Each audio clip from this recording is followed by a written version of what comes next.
আওয়ামী লীগ আর গণতন্ত্র কখনোই একসাথে যায় না, আগেও যায়নি, যাবেও না বলে মন্তব্য করেছেন বিএনপির মহাসচিব মির্জা ফখরুল ইসলাম আলমগীর। বলেন, বিএনপি কোনো বিপ্লবী দল নয়, বরং এটি একটি উদারপন্থী গণতান্ত্রিক দল। দুপুরে রাজধানীর জাতীয় প্রেস ক্লাবে এক আলোচনায় তিনি একথা বলেন। এ সময় তথ্যমন্ত্রী বলেন, একটি স্বাধীন গণমাধ্যম কমিশন গঠন করবে সরকার।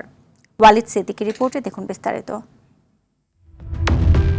১৯৭৫ সালের ১৬ জুন ৪টি সংবাদপত্র রেখে বাকিগুলোর ডিক্লারেশন বাতিল করা হয়। সেই থেকে এই দিনটি সংবাদপত্রের কালো দিবস হিসেবে পালন করে আসছে বিভিন্ন সাংবাদিক সংগঠন।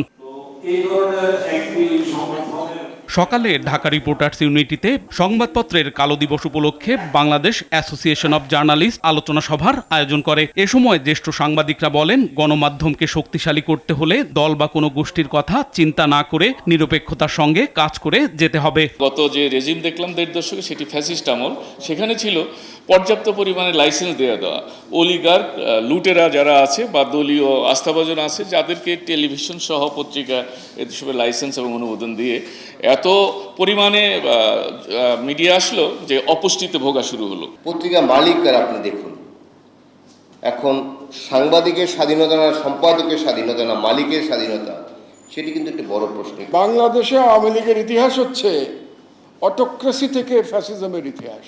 সভায় তথ্য প্রতিমন্ত্রী বলেন, আওয়ামী লীগের আমলে সাংবাদিকদের উপর অত্যাচার হয়েছে, ফ্যাসিজম হচ্ছে আওয়ামী লীগের আইডিওলজি। গত 17 বছর কি করেছে, সংবাদপত্রের উপরে কিভাবে জুলুম নির্যাতন হয়েছে, শুধু মাহমুদুর রহমান সাহেব না, অনেক রহমান সাহেবের উপরেও তো আমরা অত্যাচার নিপীড়ন দেখেছি। এদিকে দুপুরে দিনটি স্মরণে প্রেস ক্লাবে এক আলোচনা সভায় তথ্যমন্ত্রী জহিরুদ্দিন স্বপন বলেন, গণমাধ্যম কমিশন গঠন করা হবে, যা ফ্যাসিবাদ উত্তর বাংলাদেশের একটি নতুন ও শক্তিশালী প্রতিষ্ঠান হিসেবে আত্মপ্রকাশ করবে। সকলে মিলে একটা গণমাধ্যম কমিশন এবং তার কোয়ার্সি জুডিশিয়াল ক্ষমতা সহ একটা প্রতিষ্ঠান দাঁড় করে ফেলতে পারি আমরা, তাহলে এই প্রতিষ্ঠান হবে বাংলাদেশে ফ্যাসিবাদ উত্তর বাংলাদেশের নতুন যাত্রার সবচেয়ে শক্তিশালী প্রতিষ্ঠান।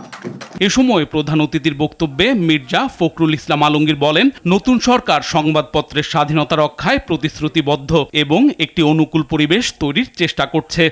আমার দীর্ঘ এই রাজনীতি করা জীবনের থেকে আমি একটা জিনিস উপলব্ধি করেছি, যে আওয়ামী লীগ আর গণতন্ত্র কখনোই একসাথে যায় না, আগেও যায়নি, অর্থাৎ আওয়ামী লীগের জন্মের পরেও যায়নি, এবং এই বিগত ফ্যাসিবাদের সময় তো যায়নি। একটি গোষ্ঠী আইন শৃঙ্খলার অবনতি ঘটাচ্ছে এবং সামাজিক মাধ্যমে অপপ্রচার চালিয়ে সমাজকে ভিন্ন পথে নেয়ার চেষ্টা করছে। সবাই মিলে এই গোষ্ঠীকে প্রতিরোধ করার আহ্বান জানান বিএনপির মহাসচিব। 1975 সালে 76 সালে সাংবাদিকরা যে অবস্থায় ছিলেন, এখন কিন্তু সেই অবস্থায় নেই।